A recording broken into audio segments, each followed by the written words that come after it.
চিতাতেই শেষ জায়গা। একটু সবাই শুনবেন, গুজরাটের একটা বিমানবন্দর আছে আহমেদাবাদ, ওইখান থেকে একটা বিমান যাচ্ছিল লন্ডনে।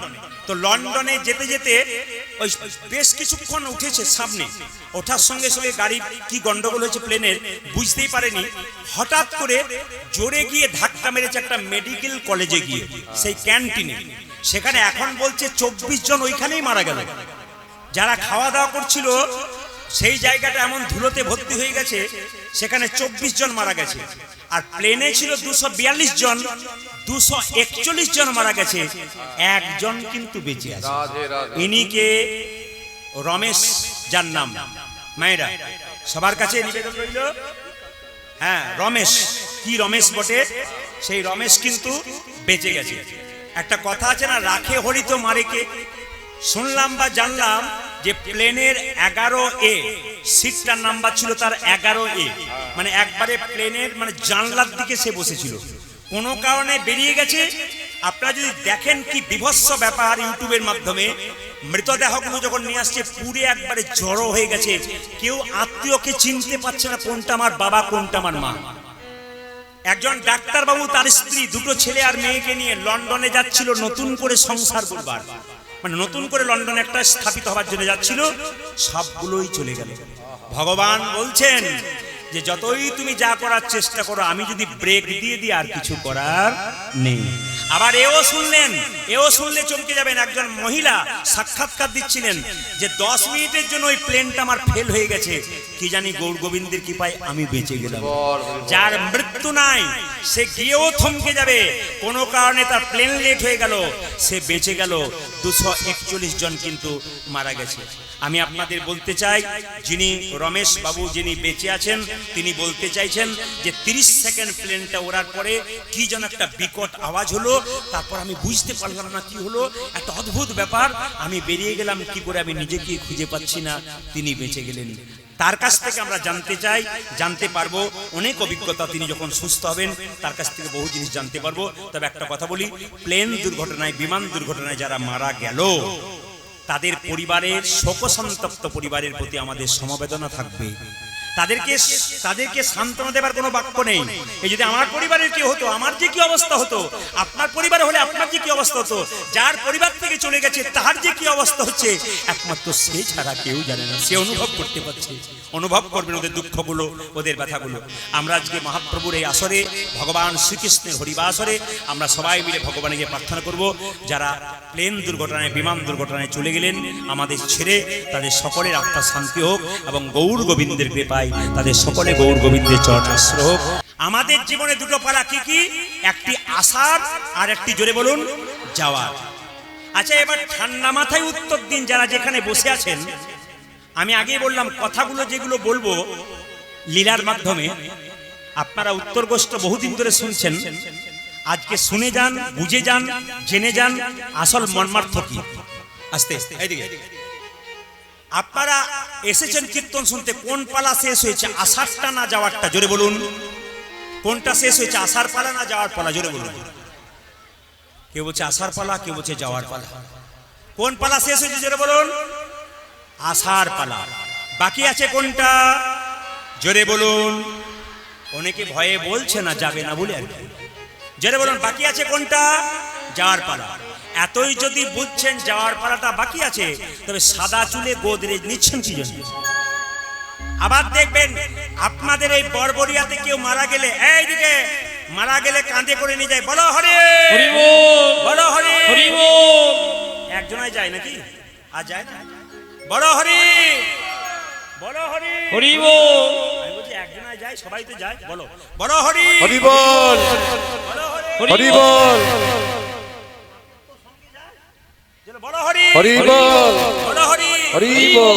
যখন মরাটাকে নিয়ে যাওয়া হয় তখন আপনারা প্রণাম করেন কিনা? জোরে বলুন হ্যাঁ না না, প্রণাম করেন না? আচ্ছা, কিছু মনে করবেন না, আমরাও করি আপনারাও করেন। আর কি ভাবেন বলুন তো, ও বোধহয় গেল, আমি বোধহয় যাবোই না, একবারে পাক্কা কথা। কিন্তু যিনি হেলতে দুলতে গেলেন তিনি শিখিয়ে দিয়ে গেলেন, এই যে যতই সংসারে লাফালাফি করো আর নাচানাচি করো, আর যতই শাড়ি ভাঁজ করো আর ফ্যান্সি করো, আর যতই লিপস্টিক লাগাও, না আপনাদের এখানে করে না আর কি। আমাদের ওইদিকে দেখতে কালো, সে আবার আয়না নিয়ে আবার এই যতই যা করো, লাফালাফি করো, নাচানাচি করো, মস্তানি করো, আমাকে দেখে শিখে নাও, একদিন তোমাকে আমার মতো চলে যেতে হবে। এই চলে যাওয়াটা হচ্ছে উত্তরা গোষ্ঠ। সকালবেলায় গোষ্ঠে ভগবান গিয়েছিলেন, এখন উত্তরা গোষ্ঠ মানে ফিরছে। এখন লক্ষ্য করুন, এই লীলাটির নাম উত্তর গোষ্ঠ হলো কেন? বহুদিন শুনছেন উত্তর গোষ্ঠ কেন হলো? ভগবান কৃষ্ণ নন্দরাজার বাড়ি থেকে গোচারণে যেতেন, যখন ফিরে আসতেন ওই দিকটা ছিল উত্তর দিক। ভালো করে শুনুন, উত্তর গোষ্ঠ লীলাটার নাম কেন হলো? ভগবান শ্রীকৃষ্ণ নন্দরাজার বাড়ি থেকে গোচারণে যেতেন, যখন ফিরে আসতেন ওই দিকটা ছিল উত্তর দিক। এই জন্য লীলার নামটা কি হলো? উত্তরা গোষ্ঠ, ফিরে আসার পালা। আচ্ছা মায়েরা, এই দিকে তাকাবেন। সবাই বুঝতে পাচ্ছেন যে আমাদের যেতে হবে, তবু কিন্তু আমরা অনেকে বিশ্বাস করি না। যিনি চিতাতে শুয়ে থাকেন তিনি বলেন, তোমরা আমাকে এখানে নিয়ে এলে তা নয়, তোমাদের এখানে এসে শিক্ষা দিলাম, আমার মতো তোমাদেরকে একদিন এই চিতাতেই আসতে হবে। যতই সোনার ছপ্পর খাট করো আর যতই সেগুন খাট করো, আসতে কিন্তু এই চিতাতেই তোমাকে একদিন হবে। যারা দূরে আছেন তারাও শুনবেন, কাছে যারা আছেন কিছু মনে করবেন না। বিধি যা করে, ঈশ্বর যা করে মঙ্গলের জন্যই করে। এইদিকে এদিকে ঈশ্বর যা করে তা জোরে বলুন, একটু জোরে বলুন। আচ্ছা, এখন যদি বৃষ্টি নেমে যায়, ঈশ্বর যা করে তা আপনারা বলছেন মঙ্গলের জন্য, কমিটির কি অবস্থা? আচ্ছা বেশ বেশ বেশ বেশ আচ্ছা আচ্ছা মায়েরা, এদিকে আপনারা বলেন ঈশ্বর যা করে তা মঙ্গলের জন্য করে, তখন দিব্যি হেসে হেসে বললেন, আপনার ছেলে পরীক্ষায় ফেল করেছে, কেউ যদি গিয়ে বলে ঈশ্বর যা করে তা মঙ্গলের জন্য করে, আপনার কেমন হবে? বাজে কথা বলবেন না তো? বলবেন না? তাহলে এইদিকে এইদিকে একটু রিভাবটা কম। ঈশ্বর যা করে তা, টোনটা বেশি, ঈশ্বর যা করে তা মঙ্গলের জন্যে। মন দিয়ে শুনবেন। এইদিকে এক রাজা আর মন্ত্রী বনে যাচ্ছিল শিকার করতে। হঠাৎ মন্ত্রী পেছন পেছন যাচ্ছে, আর রাজা যেই না জোরে একটা পাথরে হোঁচট খেয়েছে, অমনি মন্ত্রী বলল, রাজামশাই ঈশ্বর যা করে তা মঙ্গলের জন্যই করে। রাজা মনে মনে ভাবছে, আমার পা থেকে রক্ত বেরিয়ে গেল, আর বেটা বলে কিনা, আমার খাচ্ছিস, আমার পড়ছিস, আর তুই বলছিস ঈশ্বর যা করে তা মঙ্গলের জন্য করে। একে আছিস, মন্ত্রীকে বন্দি কর। মন্ত্রীকে বন্দি করেছে, আর যেই না মন্ত্রীকে বন্দি করেছে, একা একা রাজা বনে গেছে, একটা কালী মন্দির পেয়েছে। এখন একটা করে মানুষ বলি দেওয়া হয়, কাউকে পায় নাই, পাবি তো পার রাজাকেই পেয়েছে। এই যেই না রাজাকে ধরে আচ্ছা মায়েরা, মা কালীর মন্দিরে ছাগল বলি দেন, যদি পায়ে খুঁত টুঁত হয়ে যায় তাহলে আর কাজে লাগে? জোরে বলুন হ্যাঁ না? এখন রাজাকে তো চেনে না, পা থেকে রক্ত বেরিয়েছে, যেই না বলেছে লোকে বললো দাঁড়াও দাঁড়াও, বেটার পা থেকে রক্ত বেরোচ্ছে, হবে না। এখন রাজাকে তো চেনে না, 2 থাপ্পড় দিয়ে বের করে দিয়েছে। রাজা মনে মনে ভাবছে, মন্ত্রী তুমি আচ্ছা বলেছ, ভাগ্যে হোঁচটে খেয়েছিলাম, নইলে আমি হরিবোল হয়ে যেতাম। ঈশ্বর যা করে তা মঙ্গলের জন্য করে। মন্ত্রীকে গিয়ে বলছে, মন্ত্রী এসো এসো, তোমার চাকরি পাকা করে দিলাম। মন্ত্রী বলছে, শুধু তোমার মঙ্গল করেছে তা না, আমারও করেছে। বলে কেন? আজ যদি তোমার সঙ্গে যেতাম তাহলে তুমি হোঁচট খেয়েছো বলে বেঁচে গিয়েছিলে, আমি তো হরিবোল হয়ে যেতাম। তাহলে ঈশ্বর যা করে তা জেনে বলুন মঙ্গলের জন্য। এই যে কীর্তন শুনতে এসছেন, যা কিছু হবে সব কিন্তু ঈশ্বর মঙ্গলের জন্যই করছে। তা সবার কাছে নিবেদন মায়েরা, বিল্লমঙ্গলের যখন জন্ম হলো, যখন 4 বছর বয়স হলো, বিল্লমঙ্গলের মায়ের একটা কঠিন রোগ হলো, যক্ষা রোগ, যাকে টিবি বলেন। খক খক করে কাশে আর ফোঁটা ফোঁটা রক্ত বেরোয়। বিল্লমঙ্গল তার মায়ের কাছে ছুটে এসে বলে, মা মা তোমার কি হয়েছে মা? মা সঙ্গে সঙ্গে বলে, দূর হয়ে যা, দূর হয়ে যা হতচ্ছাড়া। আচ্ছা মায়েরা, আপনারা যারা কীর্তন শুনতে এসছেন, সামনে শব্দ করে নেব, আপনারা যারা কীর্তন শুনতে এসছেন, যদি আপনি অসুস্থ অবস্থায় বিছানায় পড়ে থাকেন, আপনার ছেলে যদি মা বলে আপনার কাছে ছুটে যায়, আপনি কি তাড়িয়ে দেবেন? না, আদর করে কোলে নেবেন। কিন্তু বিল্লমঙ্গলের মা, বিল্লমঙ্গল গেলেই সঙ্গে সঙ্গে চিৎকার করে বলতো, বেরিয়ে যা এখান থেকে, খবরদার আসবি, যা তুই বেরিয়ে যা। বিল্লমঙ্গল চোখের জল মুছতে মুছতে চলে যেত। আপনাদের মনে প্রশ্ন জাগলো, তাহলে কি বিল্লমঙ্গলের মা ভালোবাসে না? ভালোবাসে। কেন? বিল্বমঙ্গলের মা জানে যে রাজরোগ আমার হয়েছে, আমার ছেলে যদি বারবার আমার কাছে আসে, এই রোগটা তার মধ্যে গেলে আমার বংশে প্রদীপ জ্বালানোর জন্য কেউ থাকবে না, তাই বারবার তাড়িয়ে দেয়।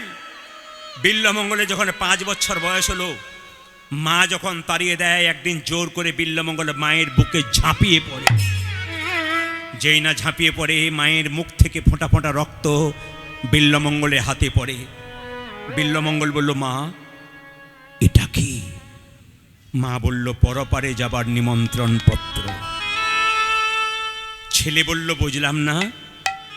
মা বলল, খোকা, এমন এক দেশে চলে যাব আর আমাকে কেউ ফিরে পাবে না, আমি তোমায় কোনোদিন দেখতে পাবো না, না কোনোদিন দেখতে পাবি না, আমি সারা জীবনের জন্য চলে যাব, বাপ আমাকে দেখতে পাবি না। ছেলে মায়ের গলা জড়িয়ে ধরে বলছে, মা তুমিও আমাকে তোমার সঙ্গে নিয়ে চলো। মা তাড়াতাড়ি মুখে হাত দিয়ে বলে, চুপ কর হতচ্ছাড়া, ও কথা বলতে নেই।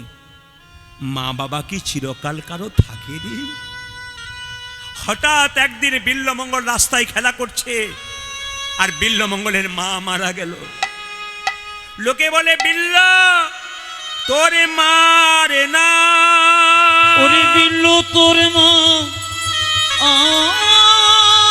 আরে না, ওরে বিল্ল তোর মা আর না, তোর মায়ার না। বিল্বমঙ্গল ছোট তো, 5 বছরের ছেলে, মা মরে গেলে বুঝতে পারে না, তাই যাকে দেখছে তাকে বলছে, ও মাসি, ও দিদি, অফিসে এ মা মারা গেলে কি হয়, অফিসে মা মারা গেলে কি হয়? পাড়ার মেয়েরা বলল, মা মারা গেলে পৃথিবীর সবচাইতে আপন লোকটা চলে যায়। যারা কীর্তন শুনছেন, মোবাইল নিয়ে কীর্তন শুনছেন, দাঁড়িয়ে আছেন, বসে আছেন, সবার কাছে একটা প্রদীপ পালের নিবেদন রইল। পৃথিবীতে যদি সবচাইতে আপন কেউ থাকে, তবে মার বাবা। এর মতো ভালোবাসা কোথাও পাবে না।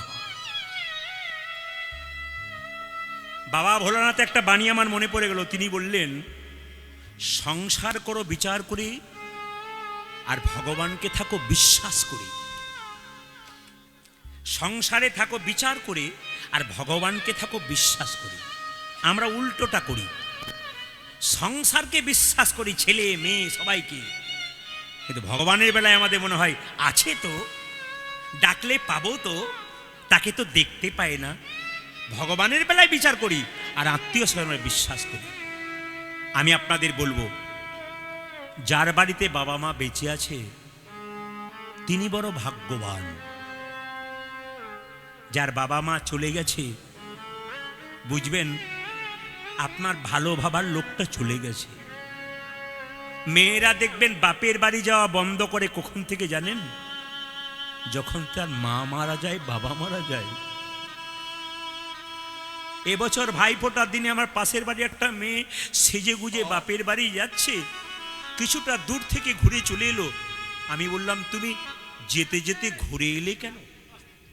তুমি যেতে যেতে ঘুরে এলে কেন? মেয়েটি বলছে, দাদা আমার বাবা মা যতদিন বেঁচে ছিল আমি গিয়ে আনন্দ পেতাম।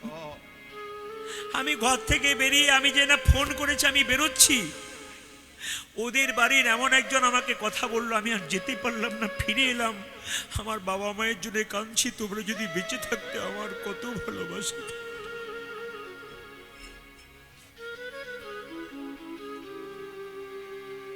মায়ের মতো আপন কেউ হয় না, মায়ের মতো আপন কেউ হয় না, বাবার মতো আপন কেউ হয় না, কেউ হয় না। সবাই শুনবেন, বৃদ্ধ বাবা যদি বেঁচে আছে সকালে প্রণাম করতে শিখো।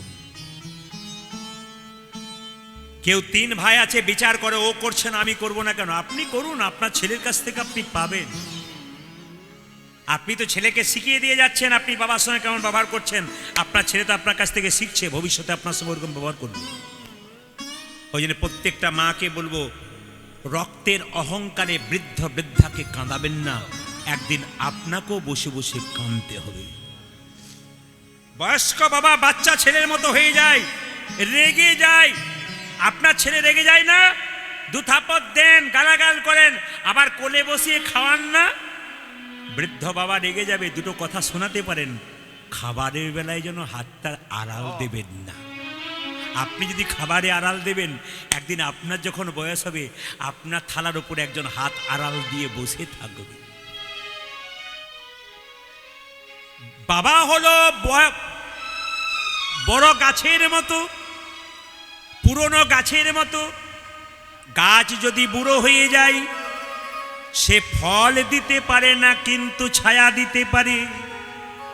বাবার যদি বয়স হয়ে যায় সে রোজগার দিতে পারে না, কিন্তু আশীর্বাদ দিতে পারে, কিন্তু জ্ঞান দিতে পারে। বাবা মাকে রেখে যদি কোনো ছেলে বাইরে কাজে যায়, তার বুকে হিম্মত থাকে আমার মা বাবা বাড়িতে আছে, কেউ আঙুল তুলতে পারবে না। বাবার মতো আপন কেউ হয় না, আপন কেউ হয় না।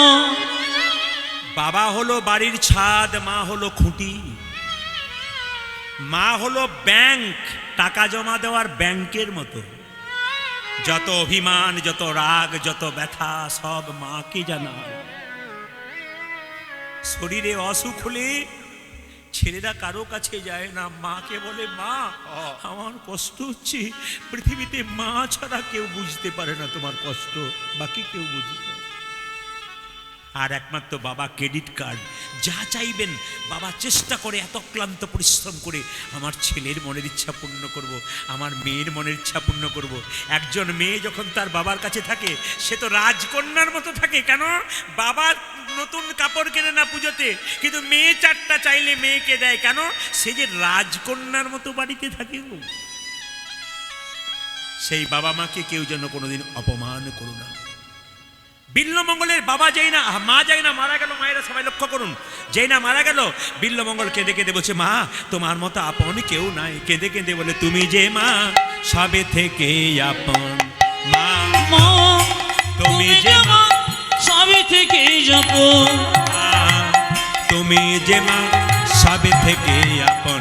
মা তুমি যে মা সবে থেকে আপন। মা তুমি যে মা সবে থেকে আপন।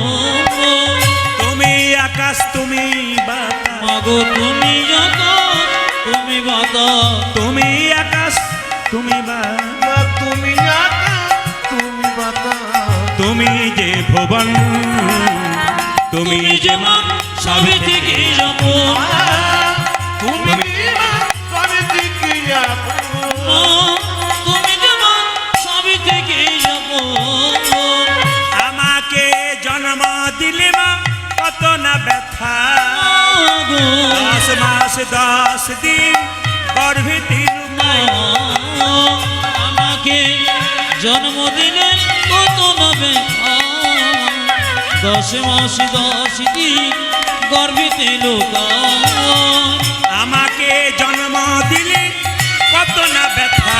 আমার মা 10 মাস 10 দিন গর্ভেতে লুকাই। ওমা আমাকে জন্ম দিলি কত না ব্যথা। গো 10 মাস 10 দিন করবে তোমারই কোলে শুয়ে কত না আদর খেয়ে।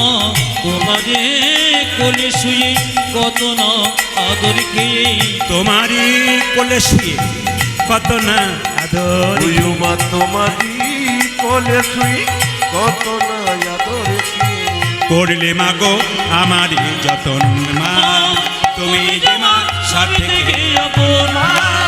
তুমি যে মা সবে থেকে আপন। মা তুমি যে মা সবে থেকে আপন। মা তুমি যে মা সবে থেকে মা তুমি যে মা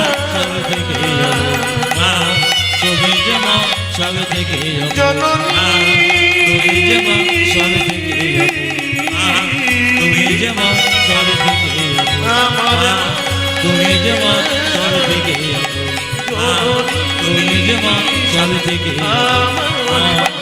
তুমি যে মা সবে থেকে যাব। মনে রাখবেন, বিল্লমঙ্গলের কত বছর বয়সে মা মারা গেল জোরে বলুন? 5 বছর। দেখুন, কিছু মনে করবেন না, আপনার হুগলি বলুন, হাওড়া বলুন, বীরভূম বলুন, বাঁকুড়া বলুন, আসলে আমি তো প্রতিটি জেলায় যাই। পশ্চিমবাংলার কোনো জেলা আমার বাদ নেই, এবং প্রতিটি জেলায় গান করতে গেলে আপনারা দেখতে পাবেন এই ভক্তই দেখতে পাবেন, বরং এর চাইতে বেশিও দেখতে পাবেন। তা আপনাদের কাছে নিবেদন রইল, আমি হায়দ্রাবাদ গিয়েছিলাম, বোম্বে গিয়েছিলাম, ব্যাঙ্গালোর গিয়েছিলাম, সব জায়গাতে আমি গান করে এসেছি। আমি ত্রিপুরা তো প্রায়ই যাই, আসাম যাই, কোচবিহার, জলপাইগুড়ি যাই। বিদেশেও আমার প্রচুর অফার আছে পরবর্তী ক্ষেত্রে। এদিকে প্রচণ্ড চাপ থাকে বলে সব জায়গায় দেওয়া যায় না, কিন্তু আপনাদের কাছে নিবেদন রইল, এটা বড় সত্যি কথা, ছেলের যদি বাবা মরে যায় তাহলে মা দেখবেন তাকে টেনে হিঁচড়ে মানুষ করে দেয়। আর যে মা মরে যায়, বাবা ছেলেকে মানুষ করতে পারে না। কেন বলুন তো? একটাই কারণ, বাবার নাম শিবশঙ্কর। যখন ভবানী দেবী মারা গেল, শিবশঙ্কর নিজের ছেলেকে যখন শাসন করতে যায়, পাড়ার লোকে বলে, হ্যাঁ ঠাকুর, শিবশঙ্কর বলে, কি তোমার লজ্জা করে না? ছেলেটার মা মরে গেল, তুমি মারধর করছো?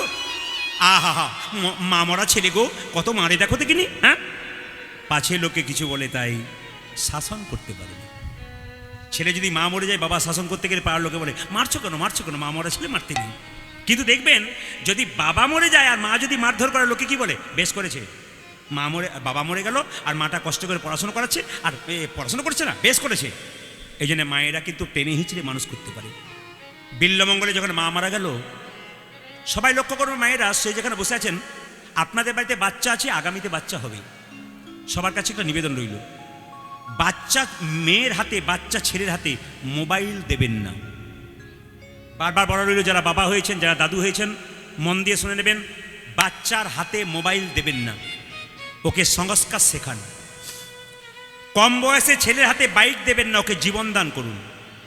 এইদিকে এইদিকে এইদিকে, আপনার রাস্তা দিয়ে পেরোবেন, এক পকেটে মোবাইল নেবেন, এক পকেটে গীতা রাখবেন। যতগুলো হিন্দু ছেলে এখানে দাঁড়িয়ে আছে, সবার কাছে নিবেদন রইল, এক পকেটে গীতা যদি থাকে, এক পকেটে মোবাইল থাকবে। আপনার বাচ্চা ছেলেকে, যারা বাবা হয়েছেন, সপ্তাহে একটা ছুটি পেলে পার্কে বেড়াতে নিয়ে যাবেন না, ওখানে নোংরামি দেখা যায়। কিন্তু আপনার ছেলে মেয়েকে আপনি সপ্তাহে ছুটি পেলে মন্দিরে নিয়ে যান। আপনি প্রণাম করবেন, আপনার বাচ্চা ছেলে মেয়েও আপনার পেছন পেছন প্রণাম করবে, আপনি সংস্কার শেখাচ্ছেন। বাচ্চা ছেলের মন হলো কচি বাঁশের মতো, যেদিকে বাঁকাবেন সেদিকে বাঁকবে, বাঁশ মোটা হলে আর বাঁকবে না। শিক্ষা দিলে ছোট থেকে দেন, বয়স হয়ে দিলে কোনো লাভ নেই। চাণক্য পণ্ডিত বলল, বাচ্চার 5 বছর পর্যন্ত কোনো দোষ ধরবে না, খেলবে, পড়বে, ভাঙবে, কিচ্ছু বলবে না। কিন্তু 5 থেকে 15 পর্যন্ত ছেলে মেয়ে যার বাড়িতে আছে, মায়েরা যারা আছেন, বাবারা আছেন, লাল চোখে রাখবেন, শাসনের চোখে রাখবেন, নইলে ছেলে মেয়ে বিগড়ে যাবে। 5 থেকে 15, যখনই 16 বছর বয়স হয়ে যাবে ছেলে মেয়ের, তখন কি করবেন? পুত্রা মিত্রা বদাচরিত, মানে কি, ছেলে মেয়ের সঙ্গে বন্ধুর মতো আচার করবে। ও মায়েরা, বাচ্চাকে সকালবেলায় ঘুম থেকে উঠে একটা কথা বলবেন, মন্দিরে প্রণাম করে আয়, তোর দাদু ঠাকুমাকে প্রণাম কর, আমাকে আর তোর বাবাকে প্রণাম কর। এই সংস্কারটা শেখান। সবাই তাকান, বিল্লমঙ্গল যখন দেখলো যে বড় হয়ে গেল, তার 20 বছর বয়স হয়ে গেল, বাবা তাকে শাসন করতে পারলো না, কচি বাঁশ মোটা হয়ে গেছে, তখন পাড়ার কতগুলো ছেলে বলল, বিল্ল কি যাবি? বলে কোথায়? কৃষ্ণবেন্না নদীর ওই পারে পতিতালয় আছে, ওখানে একটা সুন্দরী যুবতী মেয়ে এসেছে, ওর নাম চিন্তামণি, একবার দেখলে হয় না? অসৎসঙ্গে নরকবাস, সৎসঙ্গে স্বর্গবাস। যতগুলো মা, যতগুলো বাবা এসছেন, প্রদীপ পালে নিবেদন রইল, আপনার ছেলে মেয়ে যখন বড় হচ্ছে, আপনাকে নজর দিতে হবে, আপনার ছেলে মেয়ে কার সঙ্গে মিশছে, তাদের বন্ধুগুলো বান্ধবীগুলো কেমন। যদি তাদের বন্ধু বান্ধবী নোংরার মধ্যে যায়, ছেলেকে সরিয়ে নেন। আর তাদের বন্ধু বান্ধবী যদি বিদ্যার্থী ভালো হয়, শিক্ষিত হয়, উচ্চশিক্ষায় শিক্ষিত হবার জন্য ভালো পথ, তার সঙ্গ করান, ভালো হবে। যদি মনে করেন মেয়ে আমার মিশছে কারোর সঙ্গে, কোনো অসুবিধা নেই, আপনি একদিন ভুল করবেন, বসে বসে কাঁদবেন। তার প্রমাণ আমি আপনাদের দিয়ে দিই, যে যেখানে বসে আছেন। আমি মেদিনীপুর থেকে গার্ড করে যাচ্ছিলাম, জায়গাটার নাম বলবো না, বিরাট প্যান্ডেল, দুর্গা পুজো হচ্ছে, একসঙ্গে 10-12টা করে প্যান্ডেল এক একটা এলাকাতে। আমরা ঠাকুর দেখতে গেলাম, রাত্রি তখন 2টো বাজছে। আপনার শুনলে চমকে যাবেন, লজ্জায় ঘৃণায় আমাদের মানে কেমন লাগবে। কি দেখলাম, দেখতে পেলাম 18 বছরের 7-8টা মেয়ে আর 22-24 বছরের 8-10টা ছেলে একটা গাছের আড়ালে ঝোপের মধ্যে মদ খাচ্ছে, সিগারেট খাচ্ছে, ওর গায়ে থাপড় দিচ্ছে, ওকে জড়িয়ে ধরছে। আমি এদেরকে বললাম, বেহায়া বাবার মাগুলো তাদের মেয়েগুলোকে ছেড়ে দিয়েছে রাত্রি 2টোর সময়। এই বেহায়া বাবা মাগুলোর জন্যে আমাদের সমাজ নষ্ট হচ্ছে। আপনার মেয়ে 18 বছর হয়েছে বলে একা পুজো দেখতে ছাড়বেন কেন? কোন সাহস আপনি ছাড়লেন? আপনি প্রশাসনকে দায়ী দেবেন, সরকারকে দায়ী দেবেন, কেন দেবেন? আপনি তো আপনার ছেলে মেয়ের ভবিষ্যৎ নষ্ট করার জন্য আপনি রাত্রিবেলা ছেড়ে দিয়েছেন। কোন সাহসে ছেড়েছেন আপনি? সবার কাছে নিবেদন রইল, বড় বড় অনুষ্ঠানে ছেলে মেয়েদেরকে নিয়ে যাবেন সঙ্গে করে, নিয়ে আসবেন সঙ্গে করে, একবারে হাতছাড়া করবেন না। আমাদের সঙ্গে চল, একবার ছোট থেকে অভ্যাসটা করাবেন, বড় হলে আর পারবেন না। আর ছোট্ট বাচ্চা মেয়ে দুর্গাপুজোর সময় যাচ্ছে দোকানে, বাবা বাপি বাপি বাপি বাপি কি খাটো পোশাক পরবো, খাটো পোশাক। আপনি কি ভাববেন ছোট বাচ্চা মেয়ে আমার একটু খাটো পোশাক কিনে দিই? আপনি কিনে দিলেন। তার জন্য 16 বছর বয়স হয়ে গেল, তোর মেয়েটি কি করলো? আর বাবা মাকে বললো না, নিজেই বাজারে গিয়ে কাটা পোশাক কিনলো। বাবার কাছে দাঁড়ালে বাবা তাকাতে পারলো না। এরকম পোশাক বাচ্চাকে কিনে দেবেন না, বারবার নিবেদন রইল। তাই যে যেখানে বসে আছেন লক্ষ্য করুন, বিল্লমঙ্গল কি করেছে মায়েরা? বিল্লমঙ্গল যখন 20 বছর বয়স হয়ে গেল তখন পতিতালয়ে যেতে আরম্ভ করলো। দেখলো কাকে? চিন্তামণিকে। আর যেই না চিন্তামণিকে দেখলো, ওগো নদী পারে একে পতিতা নাম চিন্তামণি। আমার নদীর পারে একই পতিতা নাম চিন্তামণি। নদী পারে একই পতিতা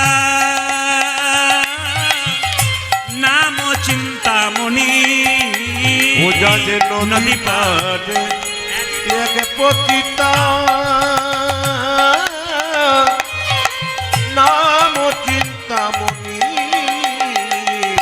তাহাতে আসক্ত ব্রাহ্মণ দিবস রজনী। আমার তাহাতে একই সত্য ব্রাহ্মণ দিবস রজনী। চিন্তামণি চিন্তামণি প্রাণের চিন্তামণি। আমার চিন্তামণি চিন্তামণি প্রাণে চিন্তামণি। চিন্তামণি চিন্তামণি প্রাণের চিন্তামণি। চিন্তামণি চিন্তামণি প্রাণের চিন্তামণি। তুমি ছাড়া এ জগতে কেহ নাই আপনি। আমার তুমি ছাড়া এ জগতে কেহ নাই আপনি। ও যে তুমি ছাড়া এ জগতে কেহ নাই আপনি। পূজা যে তুমি ছাড়া এ জগতে কেহ নাই আপনি। আমার প্রাণের চিন্তামণি। আমার প্রাণে চিন্তামণি। আমার প্রাণের চিন্তামণি। আমার প্রাণের চিন্তামণি। আচ্ছা আচ্ছা, আপনারা যে বিল্লমঙ্গল চিন্তামণি শুনছেন, চিন্তামণি চরিত্র শুনলে চমকে যাবেন। শাস্ত্রের কথা কি বলছে? চিন্তামণি যখন ছোটবেলায় জন্ম নিল তখন মা বাবা মারা গেল। শুনবেন ভালো করে। চিন্তামণি পতিতালয়ে গেল কেন? নিজে গেছে না, ভাগ্যক্রমে গেছে, ভাগ্য চক্রে গেছে। যখন চিন্তামণি খুব কম বয়স, একবার ছোট 2 বছর বয়স, মা বাবা মরে গেল। কাকা কাকি তাকে মানুষ করতে লাগলো। চিন্তামণি যখন 16 বছর বয়স হয়ে গেল তখন চিন্তামণিকে গ্রামের যে জমিদার আছে সে বলল, ধরে নিয়ে আয় ওকে। বলে কেন? বাগান বাড়িতে ওর দেহটা ছেড়ে ছেড়ে খাবো। লজ্জায় ঘৃণায় মেয়েটি ছুটতে লাগলো কৃষ্ণবেন্না নদীর দিকে। এই দেহ যদি জমিদারকে দিতে হয়, এই দেহ জমিদারকে দেবো কেন? এই দেহ আমি নদীতে ঝাঁপ দিয়ে আমি আত্মহত্যা করে দেব। এই বলে চিন্তামণি যেই না নদীর জলে আত্মহত্যা করবে জলে ঝাঁপ দিয়েছে, ওই পারে কতগুলো পতিতালয়ে কতগুলো পতিতা মেয়ে বাস করত। তারা চিন্তাকে ধরে বলল, চিন্তা তুই 16 বছরের মেয়ে, আত্মহত্যা করবি কেন? আমাকে ছেড়ে দাও, ওই জমিদার আমার দেহটাকে ছিঁড়ে খাবে, আমি মরবো। মরবি কেন? পাশে আমাদের পতিতালয়, আমরা দেহ বিক্রি করে টাকা রোজগার করি। আমাদের কোনো ছেলে মেয়ে নাই, তোকে নিয়ে যাব আমাদের ওই পতিতালয়ে। আমি কথা দিলাম, আমরা তোর মা, মা থাকতে মেয়ের গায়ে যেমন কেউ আঁচড় দিতে পারে না, আমি পতিতালয়ে নিয়ে যাব তোকে, কিন্তু আঁচড় দিতে পারবে না। চিন্তামণি পতিতালয়ে বাস করত, কিন্তু বড় পবিত্র জীবনযাপন করত। আপনার যা যা নিয়ম পালন করেন চিন্তামণি তাই করত। ওই চিন্তামণির সঙ্গে বিল্বমঙ্গলে যখন প্রেম হয়ে গেল, মা ভালোবাসা হয়ে গেল, কিছু মনে করবেন না, বিল্বমঙ্গলের বাবার কাছে খবরটা গেল, শিবশঙ্কর কি ছেলের দিকে নজর দিয়েছো? বলে কেন? তোমার ছেলে পতিতালয়ে যায়, চিন্তামণি বলে একটা মেয়ে এসেছে, তার সঙ্গে মেলামেশা করে। এই দেখো বাবু, এই তোমার ছেলেকে যদি ওখানে যাওয়া আসা বন্ধ না করো, আর তোমার ছেলেকে আমরা গ্রাম থেকে তাড়িয়ে দেবো কিন্তু। আচ্ছা বলুন তো, বাবার কাছে ছেলের নামে নালিশ এলে বাবা প্রথমে কি করে? এই যে বাবা প্রথমে কি করে? ছেলেকে ডেকে পাঠায়। বিল্বমঙ্গল জিজ্ঞেস করলো, খোকা খোকা, বলে কি তুই নাকি পতিতালয়ে যাস? চুপচাপ, যাবি না বাবা, তুই না ব্রাহ্মণের ছেলে, তুই গায়ত্রী মন্ত্র জপ কর, তুই ভগবানের ভজন কর। এ তুই কি করছিস? পতিতালয়ে যাচ্ছিস কেন? কোনো কথাই শুনল না, এক কানে শুনলো, এক কানে বের করল। কিছুদিন পরে বিল্বমঙ্গলের বাবা মারা গেল। আপনারা যারা কীর্তন শুনছেন, যদি শাস্ত্র ভালোবাসেন তবে বলে রাখি, বিল্বমঙ্গলের বাবা মারা গেল, আপনারাও মারা যাবেন। পৃথিবীতে কেউ বাঁচবার জন্য আসে নাই।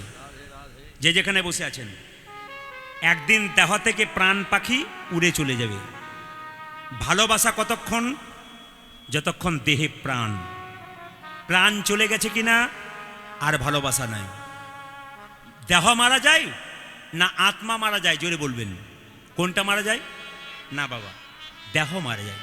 শাস্ত্র বলছে, বাসাংসি জিন্নানি যথা বিহায় নবানি ঘৃণাতি নরহ পরাণী তথা শরীরানি বিহায় জিন্নান্নানি শরীরানি জিন্নান্নানি বিহায়। মায়েরা সবাই লক্ষ্য করুন, কি বলছে?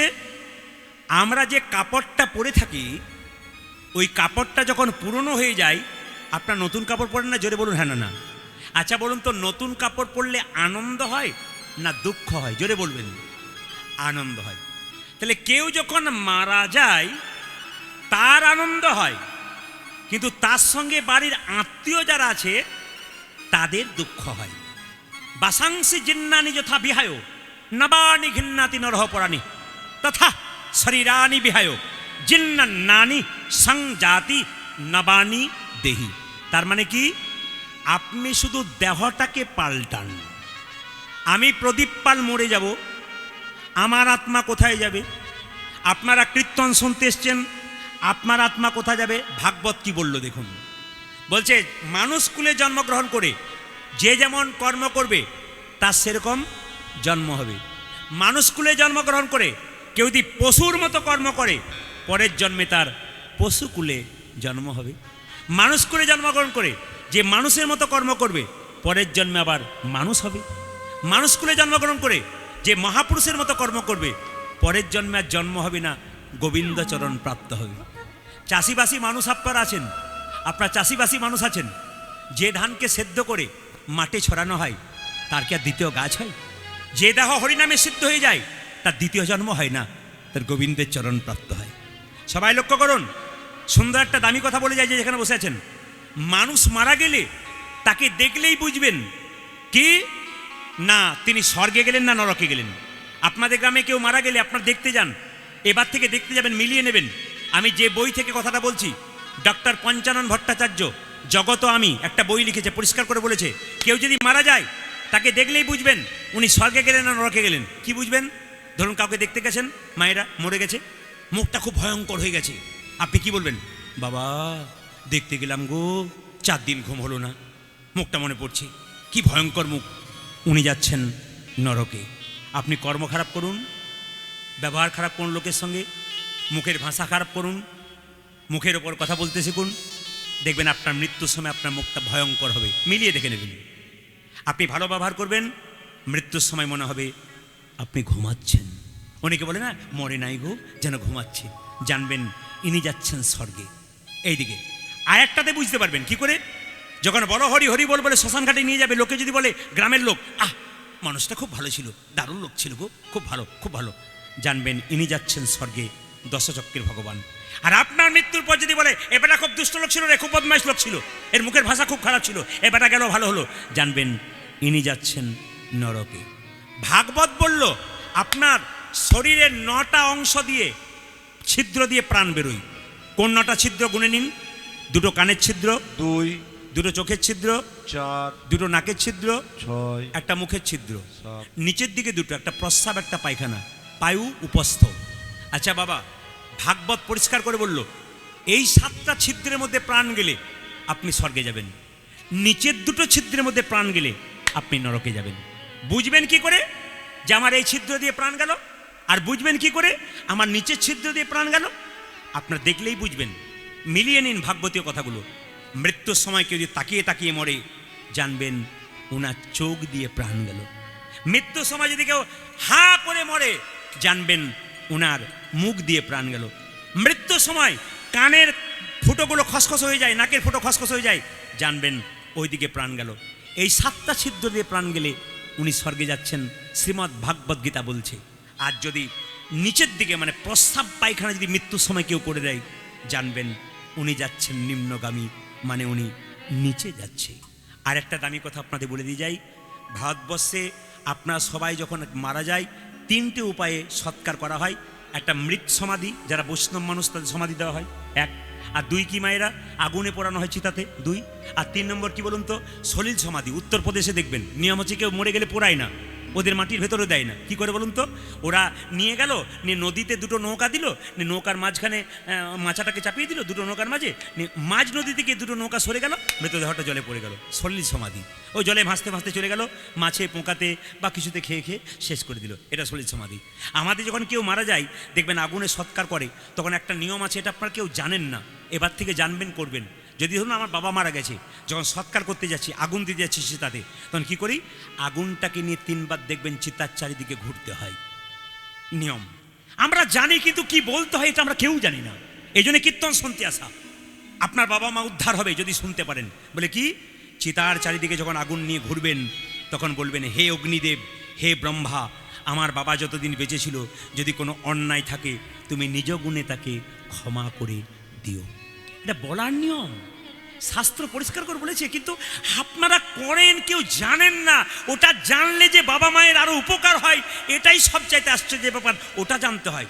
আবার এরপর একটা কত সুন্দর কথা আছে দেখুন, হে প্রভু, হে ব্রহ্মা, আমার বাবা মা যদি কোনো অন্যায় করে থাকে তুমি ক্ষমা করে দিও। এরপর আমাকেও একদিন এখানে আসতে হবে, আমার জীবনে যদি কোনো অপরাধ হয় তুমি আমাকেও ক্ষমা করে দিও। তার মানে কি, উনি শ্মশান ঘাটে এসে জানতে পারলেন শুধু আমার বাবা মা গেল তা নয়, আমাকেও একদিন এখানে আসতে হবে। এই ভাবনা চিন্তা নিয়ে কাজ করবেন, দেখবেন সব ঠিক আছে। মায়েরা, বিল্লমঙ্গলের বাবা মারা গেছে, 10 দিনে কাজ, জাতিতে ব্রাহ্মণ, বারবার প্রতিদিন চিন্তামণির কাছে বিল্লমঙ্গল অসচ অবস্থায় যায়, আর চিন্তামণির সঙ্গে সঙ্গে বিল্লমঙ্গলকে বলে, ঠাকুর, গোটা পাড়া গোটা গ্রাম সবাই আমাকে নিয়ে তোমাকে কলঙ্ক দেয়, এখন তোমার বাবা মারা গেল, তুমি অসচ অবস্থায় আমার কাছে এসেছো কেন? কালকে তোমার বাবার শ্রাদ্ধ কাজ, কাল যদি তুমি এসেছো না, আমি বিষ খেয়ে আত্মহত্যা করে মরবো। বিল্লমঙ্গল চিন্তার হাত ধুতে বলল, চিন্তা, ছোটবেলায় আমার মা মারা গেল, এখন আমার বাবা মারা গেল, আমার আপন বলতে কেউ নাই, তুমি মরে গেলে আমার কেউ নাই। চিন্তামণির হাত ধরে বিল্লমঙ্গল বলল, তুমি চিন্তামণি প্রেমের রমণী, তুমি চিন্তামণি প্রেমের রমণী, তুমি চিন্তামণি প্রেমের রমণী, তুমি চিন্তামণি প্রেমের রমণী, তুমি হও পিতৃ মাতৃ, তুমি চিন্তামণি প্রেমের রমণী, তুমি হও পিতৃ মাতৃ। সন্ধ্যা যাজন তোমার ভোজন, সন্ধ্যা যাজন তোমারি ভোজন, সন্ধ্যা যাজন তোমারি ভোজন, সন্ধ্যা যাজন তোমারি ভোজন, তুমি বেদ মাতা গায়ত্রী, সন্ধ্যা যাজন তোমারি ভোজন, তুমি বেদ মাতা